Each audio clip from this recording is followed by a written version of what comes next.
মাদ্রাসার যাওয়ার পথে মাঝ নদেই ডুবে যায় যাত্রীবাহী নৌকা। আর তখনই সাঁতার না জানা ছোট্ট ভাতিজাকে বাঁচাতে গিয়ে প্রাণ যায় আপন ফুফুর। সকালে প্রতিদিনের মতোই স্কুলগামী 9 শিশু নৌকায় করে ব্রহ্মপুত্র নদ পার হচ্ছিল। আচমকা স্রোতে ভারসাম্য হারিয়ে উল্টে যায় নৌকাটি। এতে একের পর এক শিশু পানিতে পড়ে যায়। এই সময় নৌকায় থাকা 15 বছর বয়সী শাপলা প্রাণপণে সাঁতরে নিজেকে রক্ষা করছিল। হঠাৎ তার 7 বছর বয়সী নিজের আপন ভাইয়ের ছেলে আবির আতঙ্কে চিৎকার করে ওঠে, ফুফু আমাকে ধরো, আমি ডুবে যাচ্ছি। মুহূর্তকাল দেরি করেনি শাপলা। আত্মরক্ষার চিন্তাও ভুলে ছুটে যায় আবিরের দিকে। কিন্তু ব্রহ্মপুত্রের প্রবল স্রোত দুজনকেই তলিয়ে নেয় অন্ধকারে।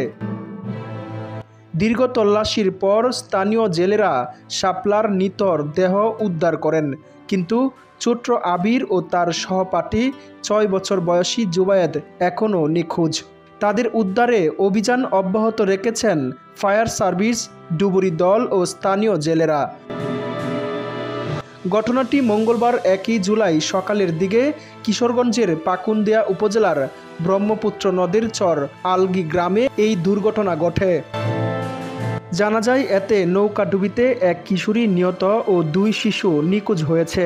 নিজের ভাইপোকে বাঁচাতে গিয়ে মারা যায় ওই কিশোরী শাপলা।